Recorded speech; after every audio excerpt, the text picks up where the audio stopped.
تعالیٰ نے دیا۔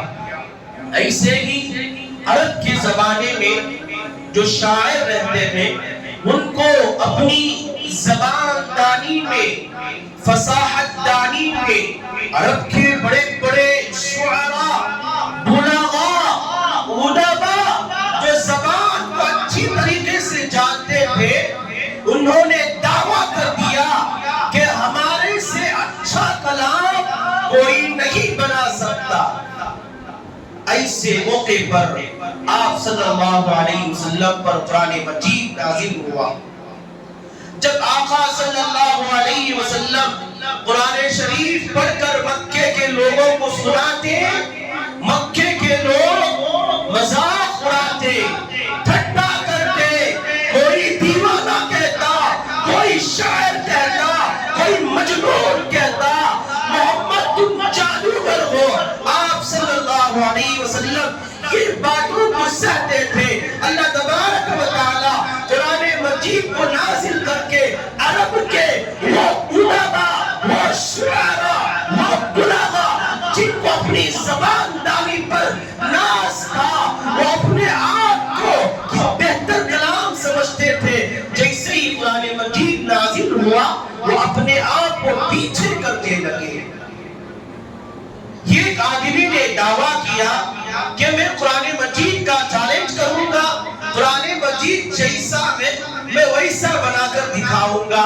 اللہ تبارک و تعالیٰ نے قرآن مجید کے پہلے پارے میں ارشاد فرمایا، ان کنتم فی ریب مما نزلنا علی عبدنا فأتوا بسورۃ من مثلہ وادعوا شہداءکم من دون اللہ ان کنتم صادقین۔ اگر تم ذرہ برابر بھی شک کرتے ہو یا نہیں تمہارے اندر اتنی طاقت ہے، اتنی کیپیسٹی ہے کہ تم قرآن مجید کو بنا سکتے ہو، تو یہ قرآن مجید بنا کر دکھائے، یہ آیت بنا کر دکھائے۔ تو شاعر بہت ناز تھا، اس نے کہا میں قرآن کا جواب دوں گا، میں قرآن کے مقابلے میں یہ قرآن بناؤں گا۔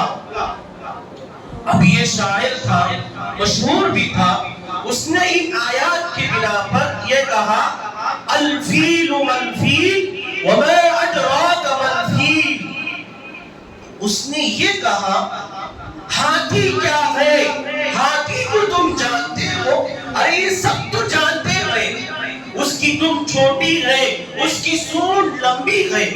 جو ہی یہ شاعر کلام پیش کیا، عرب کے بڑے بڑے جو شعراء تھے، ادباء تھے، بلغاء تھے، اس کا ایسا ٹھٹا کیا، ایسا مذاق کیا، شعراء کو درکنار، عوام نے بھی ایسا ہنسا کہ وہ اپنے آپ کو شرمندہ ہو گیا، پیچھے ہٹ گیا۔ ایسے ہی حج کے موقع پر آپ صلی اللہ علیہ وسلم پر سورہ کوثر نازل ہوئی۔ آپ صلی اللہ علیہ وسلم نے حضرات صحابہ سے کہا جاؤ اس آیت کو، اس سورت کو لے کر کعبۃ اللہ کے دروازے پر آویزہ کر دینا، چسپاں کر دے، لٹکا دے۔ حج کا موسم ہوتا تھا، بہت سارے ادباء فصحاء جو آتے تھے وہ کلام کو دیکھ کر اگر کسی کا کلام غلط ہوتا اس کو صحیح کر دیتے، تو بہت سارا مجمع گزر رہا تھا۔ اس زمانے میں ایک بہت بڑا شاعر نابغہ نہر، ایک بہت بڑا شاعر تھا اس زمانے میں، جب اس نے دیکھا سورۃ الکوثر کو حیران رہ گیا، پریشان رہ گیا، اور نیچے لکھتا ہے لیس ھذا بکلام البشر، یہ کلام انسانی نہیں، یہ خدا کا کلام ہے۔ ایسا متبرک کلام آقا صلی اللہ علیہ وسلم پر نازل ہوا، ایسا متبرک کلام اللہ شریف کو آپ حضرات نے شروع رمضان سے لے کر آج ختم قرآن تک آپ نے یہ متبرک کلام اللہ شریف کو سنا، اور ہمارے مفتی صاحب کے مدرسے میں ماشاءاللہ یہ نونہال بچہ حافظ قرآن ہوا۔ بہت ہی متبرک کلام ہے۔ حدیث مبارکہ میں آتا ہے لا تقولوا الف لام میم حرف بل الف حرف ولام حرف ومیم حرف من قرأ حرفا بکتاب اللہ فلہ عشر امثالها. جس نے بھی اللہ تبارک و تعالیٰ کی کتاب سے ایک آیت کو پڑھا اللہ تبارک و تعالیٰ اسے 10 نیکیاں دیتے ہیں. لا تقولوا الف لام میم حرف بل الف حرف ولام حرف ومیم حرف. الف ایک الگ ہے، میم ایک الگ حرف ہے، لام ایک الگ حرف ہے. یہ مت کہو کہ الف لام میم تینوں کو ملا کر یہ حرف ہے، بلکہ الف ایک لام الگ میم الگ. جب بندہ الف لام میم پڑھتا ہے اللہ تبارک و تعالی اس چھوٹی سی آیت پر 30 نیکیاں عطا کرتے ہیں.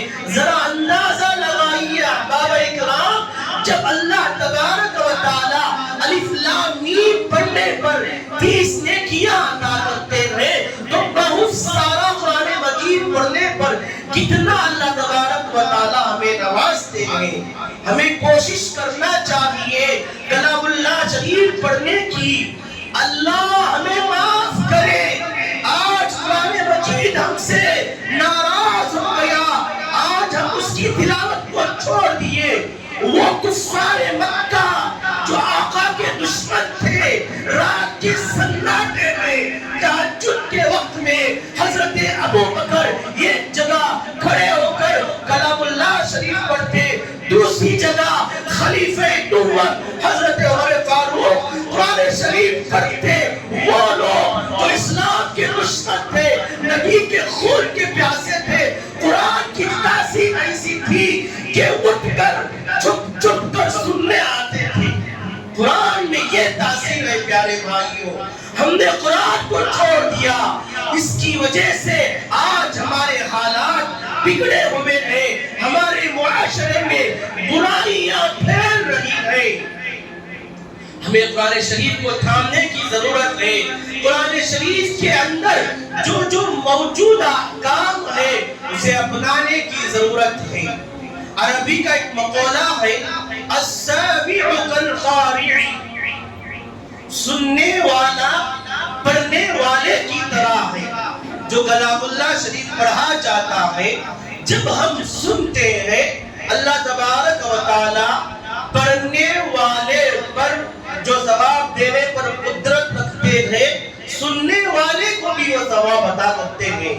ماشاءاللہ آپ حضرات بہت خوش نصیب ہیں، وہ حضرات جو شروع رمضان المبارک سے لے کر آج ختم قرآن تک اور اس کے بعد بھی جب تک رمضان باقی ہے اور اس کے بعد جب تک ہماری آخری سانس باقی رہے گی ہم کلام اللہ شریف کو سنیں گے. اللہ تبارک و تعالی ہمیں پڑھنے والے پر جو ثواب دینے پر قدرت رکھتے ہیں، سننے والے پر بھی اللہ وہ ثواب دیتے ہیں. ہمارے اکابرین نے کہا ہے وہ بندہ جو بچپن میں قرآن مجید کو نہیں پڑھ سکا، بڑا ہو گیا، کسی طریقے سے اس کی عمر نکل گئی، اب پڑھنا چاہتا ہے لیکن زبان نہیں پلٹتی ہے، کیا کرے؟ اللہ دیکھے کیسے کیسے بہانے تلاش کرتا ہے اور اللہ اپنے برگزیدہ جو اولیاء صفت کے بندے ہوتے ہیں، جو متقی بندے ہوتے ہیں، ان کے دلوں میں بندوں کی مغفرت کے لیے کیسے راستے فراہم کرتے ہیں. ہمارے اکابرین نے کہا کہ اگر بندہ کلام اللہ شریف پڑھنا نہیں جانتا، اب اس کے دل میں احساس ہوا، تمنا ہوا کہ میں قرآن شریف پڑھ سکوں، ایسے بندے کے لیے ہمارے اکابرین نے ایک رائے پیش کی کہ کلام اللہ شریف اٹھا کر جب پڑھنے والا الف لام میم پڑھتا ہے، سیقول پڑھتا ہے، تلک الرسل پارے ختم کرتا ہے، اسی طریقے سے وہ بندہ جو کلام اللہ شریف بچپن میں نہیں پڑھا، قرآن کو اٹھا کر انگلی پھیرتا جائے، پہلا پارا پھیرا، دوسرا پارا، تیسرا پارا، خدا کی قسم وہ اللہ تبارک و تعالی جو پڑھنے والے کو ثواب دیتا ہے، اس اتنا ہی ثواب عطا کرتے ہیں، بشرط ہے کہ ہم عزم مصمم کریں، ارادہ کریں، قرآن مجید کو اپنے سینوں سے جڑائیں۔ قرآن مجید آج ہم سے ناراض ہو گیا ہے، قرآن مجید کو لے کر آئے، روزانہ دن میں صرف 5 منٹ قرآن مجید کے لیے وقت دے حضرات۔ دیکھیے قرآن مجید پڑھنے سے زندگیاں کس طرح تبدیل ہوتی ہیں۔ آپ اندازہ لگائیں قرآن سے پہلے ہماری زندگی کا کیا حال تھا، قرآن پڑھنے کے بعد کیا حال ہے، ضرور فرق آئے گا۔ اللہ کے نبی صلی اللہ علیہ وسلم سے حضرات صحابہ نے عرض کیا، اے اللہ کے نبی صلی اللہ علیہ وسلم، ہم سے پہلے جتنی امتیں گزری ہیں ان کی عمریں بہت لمبی ہیں۔ حضرت نوح علیہ السلام کا تذکرہ قرآن مجید میں آتا ہے، اللہ تبارک و تعالیٰ نے 950 سال تک ان کی عمر دیا، ان کی قوم کو عمر دیا۔ اور بھی بنی اسرائیل کے اقوام ایسے تھے جن کی عمریں 1000 سال، 500، 600 سال۔